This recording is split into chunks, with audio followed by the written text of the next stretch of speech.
Welcome to episode 25 of Antlia. Really big fight between Shabbaba and Moriah this turn, as well as Vanheim's initial strikes into Ermor's territory, which we'll check out right away. This one here is a Vanadrot leading some Huskarls and a few Herdmen. All of these units are stealthy and glamored, very high quality units, also very pricey, and this is just an unexciting amount of province defense, but that's what all of these raids are this turn. Might as well watch at least one of these. The Vanadrots dropping some Thunderbolts down, looking pretty good. Glamour popped on a couple of these units, but these aren't the really expensive sacred ones. All those are up here rating 6 PD. There's just a raid against a couple cavemen, and we'll check this one out. This is the battle where Vanheim is raiding with 3 Vanheerses, each wielding a great sword of sharpness. Now this is going to make it so they can't hold shields, which could be relevant in a Crystal Sorceress province. These are actually pretty good archers, definitely above average, and the Pegasus Riders also act as archers when the AI has a hold of them, which is when they're province defense. So they've cast Charge Body and are going through a little bit of a buff cycle here. Nice, they've got some shock resistance from their Blesseds.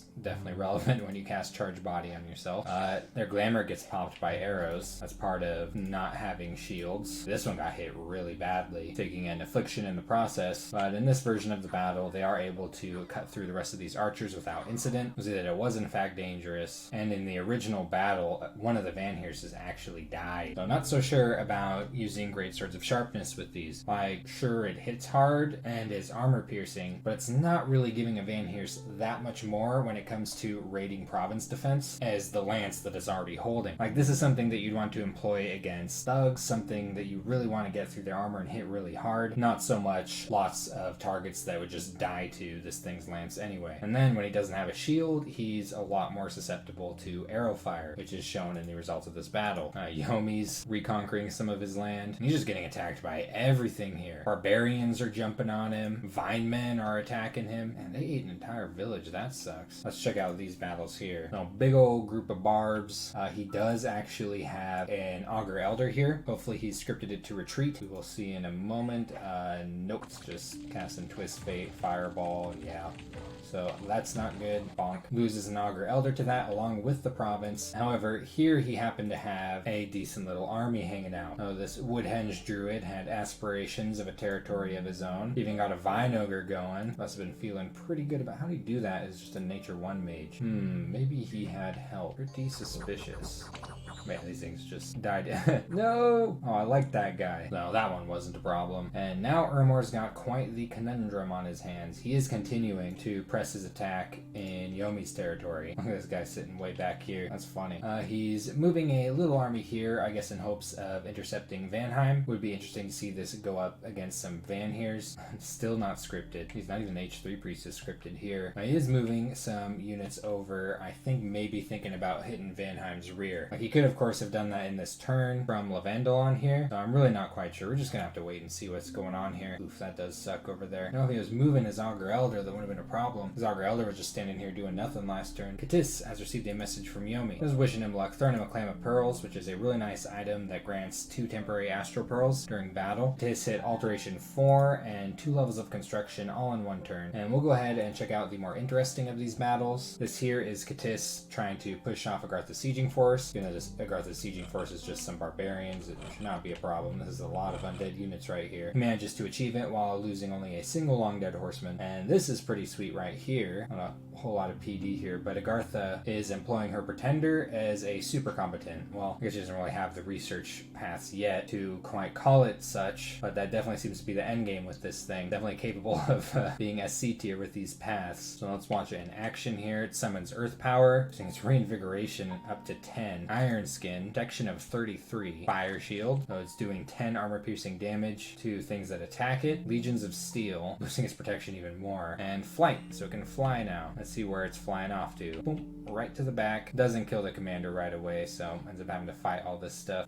Does have a lot of fatigue. So even with all of this reinvigoration, this thing definitely has a few kinks to work out. Won't be as much of a problem later on when she gets up construction and empowerment and death. Wouldn't be a bad idea for Soul Vortex. But yeah, as it stands, I wouldn't want to put this up against a larger size armor. In fact, I think it was a little bit risky to put it here in the first place. I mean, this PD is fine, but just in case Katis moves some stuff onto this, could have been bad. But it was just fine against 6 province defense. And he bought these mercenaries. That's pretty pretty funny, actually. This mercenary commander here is really cool. It's like a big old freaking flying snake thing. Astral 3, Nature 3, ton of gems. It's retinue here. Just a bunch of lizards, a bunch of slave lizards that Katis normally has, except I guess these ones aren't slaves. I guess I just followed this guy around because he's cool. Seems like this thing should have more hit points than it does. But yeah, pretty expensive group of mercenaries here. Let me do some math. So it cost him 650 gold to get the same amount of slave warriors permanent, and he spent 485 gold on these. But to be fair, he gets all of these immediately, and they come with this big old mage that has all these gems he's using to cast anti-magic, which is definitely relevant when you're fighting a whole bunch of mind blasters. He doesn't seem to be being too offensive with his stuff at the moment. He is moving a decently sized army down to Monherboa. Might be thinking about raiding down here. He is not going up against Agartha's pretender at the moment though. And I think that with his profit here, these mages, all these units, I think he'd be able to take that thing out. That's one way to take care of a false prophet. Just build a freaking temple on top of him. Actually, I'm not sure if that would fight it off necessarily. I think it would, but I don't know exactly how the event works. Like maybe it just turns off Dominion gain in that province. I guess we'll find out. Agartha has received another message from Yomi imploring her to attack Ermor. He's changed around the words to a queen song to try and win her favor. Alteration 4 just reached, and a couple levels of evocation. Funny, she reached Alteration 4 at the same time Katis did. Lots of reanimation. And what's this? Oh, another barbarian horde. How'd this one go? Oh yeah, she's moving an army through at the time, so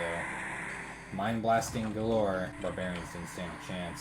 Did they do any damage? Just a couple of long deads. A new famous hero. Tough skin. Oh, that's definitely a nice thing for this to have. This is pretty funny. So she is in fact offering peace to Katis. Katis will be receiving this message next turn, saying that the fight doesn't seem to be going anywhere. Pretty funny thing to do while sending a large army into someone's cap circle. I'm curious what Katis's response is going to be. If he tolerates this, I will definitely be disappointed. Okay, of course it'd be good for Agartha. This is a nice province. This is the one that has crystal sorceresses in it, which might be why Agartha's trying to muscle it out while offering peace. But yeah, taking a province out of someone's cap circle while asking for peace is pretty strange. I'm very curious to see how Katis responds next turn. Man, she's moving out with some forces here. And there's always this to think about. Alright, so here's where the big battle happened this turn. And that is Shabbaba trying to break out of the siege that's going on his secondary fort, so not his capital. He's got all kinds of sacred units here. These jaguars, some beast bats, ocelotls, really powerful sacred. These sacred scorpions, which are disgusting. A big old box of sun guides, and then some scattered undead. Most of his mages are involved in this fight right now, including his pretenders sitting around somewhere. There he is. Man, he's even got a mercenary mage. I wonder if this is the wildest thing he's ever seen on a battlefield here. I think he's the only human over here other than this girl this giant bat dude is about to cut up. And Moriah's still got the same army he's been using. Some Moriah javelinists up front. His mages surrounded by Firbolg warriors to help protect them from flyers. The Numidian warriors in the rear, and a bunch of mages holding some air gems, getting ready to cast some air elementals. There's quite a bit going on in this fight. One of the main things happening at the very beginning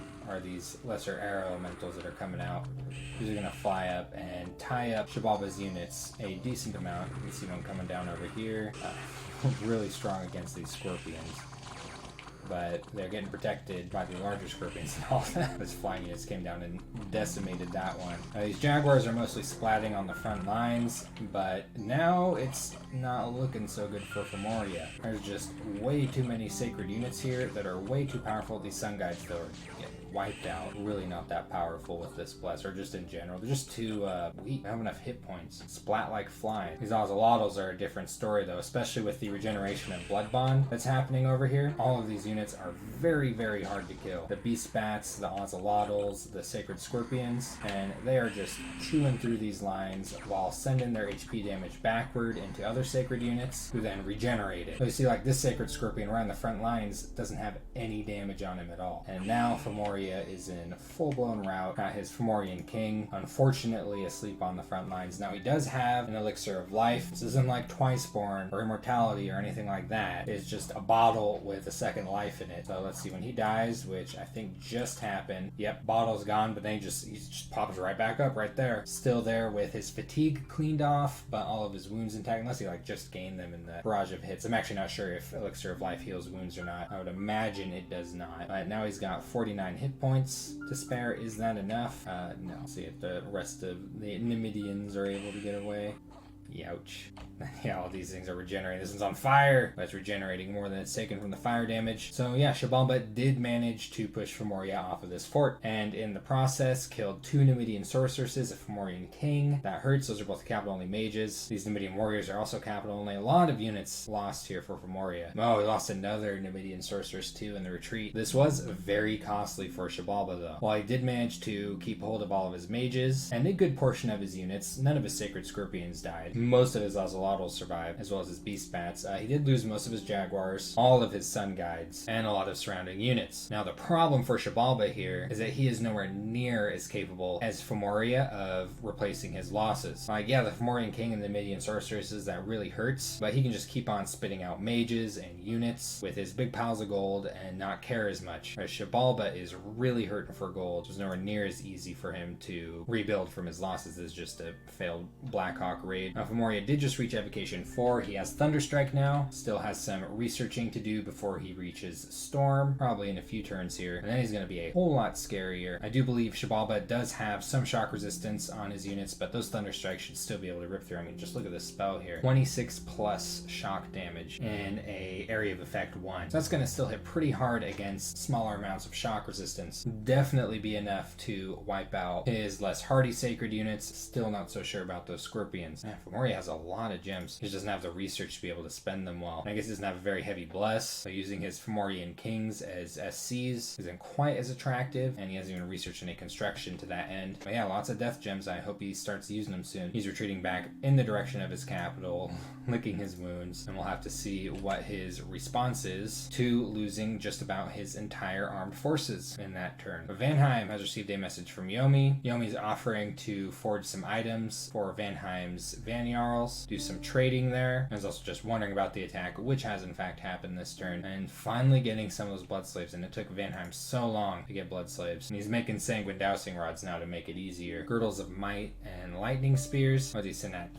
4 construction, and he doesn't have any water gems, so no frost brands. When it comes to raiding PD with something like a Vanyar, you know, if I don't have the right income or the right mages to give them decent weapons, and I'm going to be spending 5 air gems on them, I'd rather not hand them a lightning spear and lean more towards a dancing trident for the same amount of air gems. This is going to give them another attack. Actually hits pretty decently hard, and magic damage. It's like they already have a sword that hits just fine, and usually a lightning spear isn't going to make a difference when they're just raiding PD. They're just going to hit individual units harder. Like hell, you could even consider a thunder whip, because at least it's going to hit more than one unit, though not very hard. It is a little bit defensive in some regards because it stuns units often, but you can also hit yourself with it, so you got to be careful to make sure you have the shock resistance necessary. But yeah, I definitely think that this is the way to go when you're spending air gems on thug equipment at this level. What he really needs though is a few more dwarves. I mean, yeah, of course these Vanadrots are really important. I guess technically he does have these two, which both have the same ridiculous lucky random on them. What the heck are the odds of that? But he's got them both outside searching. And in fact, you know, it wouldn't be bad to have this one outside searching, especially because he doesn't have any death gem income yet and can't put its death path to use. But yeah, just some suggestions on building with this nation. He is raiding this province down here, and he's actually sidestepping where Ermor is sending a bunch of stuff here on Namor and raiding Laria instead. As he's sneaking back with these Van Heerses, maybe thinking that the great swords weren't working out after all. Might try something new. These lightning spears, probably at least they're one-handed. And Yomi has just hit Alteration 4. A lot of people hit Alteration 4 this turn. Funny. Still using Revenants as some sort of death owl quills. This is just Ermor raiding a couple points of PD. Nothing too special. Yeah, Suzu, didn't you know that Dojin was cursed?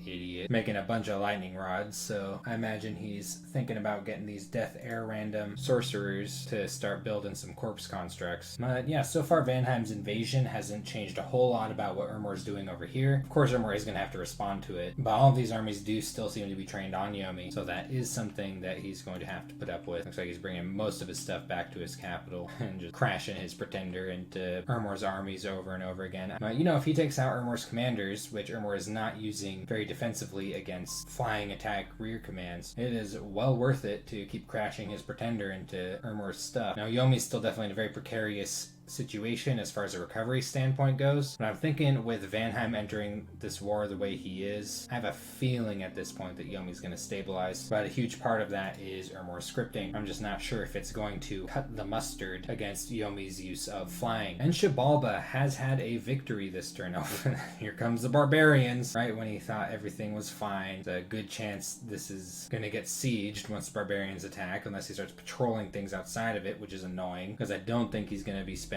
any of his gold on province defense. He's too busy spending what he has on mages. But he's going to try to reconquer a couple of provinces around his forts at the very least. Get some income flowing. Oh, that one actually looks kind of nice all of a sudden. 46 gold. And now he's just rebuilding up his armies. Blood hunting, distilling gold. I'm going to see how many fire gems he's doing this with. 60 of them. Damn. He'll get a decent little pile of gold here. But yeah, I'm thinking that Shabbaba will actually be in this game for a bit of time yet, because it's going to take a minute for Moriah to regather some forces. Will it be long enough for Shabbaba to restabilize and become relevant in this game again? I'm not sure, especially when you factor in Katis and Agartha, both being pretty chunky. Oceania actually is fairly untouched, and just like Moriah, his research is really not doing so well. He's not researching at all this turn. He's pretty much given up on the concept. Oceania has received a message from Yomi, who is not looking too optimistic at current about his war, as maybe suggesting that Oceania uses a Capricorn to do some thugging against Ermor. Oceania doesn't really have an inroad at the moment. He's talking about making one through Agartha's territory, but he never seemed to do it. One thing when it does come to using Capricorns for thugs is they're really expensive. He's getting them a little bit cheaper because of his turmoil, but this is a pricey high upkeep unit. It's not sacred, so the upkeep is super high. And while their paths are decent for thugging, they're not incredible. I think where they shine is on the battlefield in large armies, as well as doing various tasks like growing fortresses. But yeah, you technically can thug them out. They will certainly do the job. I'm just not fond of the gold investment versus their performance. When he's patrolling with this mirror up here, this is not how this works. You need units, or Agartha is not going to see anything but this Ichthyssator patrolling around this fort. Still trying to pull in the last of the commanders up from this throne into the water. I wonder if that's the only one left. He's been targeted twice. He summoned some sea lions. Check those out. I don't see these very often. I think for good reason. They're kind of underwhelming. Them being aquatic and not amphibious is a big part of that. Their attack density is 4 attacks per square. They're size 3. Undisciplined. They do have a decent amount of hit points. There's at least that. But otherwise, yeah, they're just not very impressive units. Was he getting 11 of them out of a cast? No, it looks like he's getting 5 or 6 of them, depending on the nature level of the caster. They must have cast it with a nature 2 and a nature 3. Oh, what's this? Where's he going with those? Jeez, I wonder what the idea is there. Sword of Swiftness, Ice Helmet. Oh yeah, he's continuing with the sea lions here. Oh, he's doing it with a nature 2. Do it with a nature 3, you'll get more. And Ice Aegis too. He's making all kinds of equipment. Here's the Ice Helmet. Doesn't have quite as much protection as some of the other helmets and other gem types, so you don't tend to see it as often. The Ice Aegis has decent starting protection, but it gets worse in Hot Dominion, which I think almost everyone is using. Maybe we will see some of Capricorn Thugs here. He's building this equipment for a reason, I presume. Has been turn 26 of Antlia. All these wars seem to be turning in weird directions here. Become pretty hard to call any of them at this point. Like heck, even Shabbaba might somehow turn this around. I will see you in the next episode.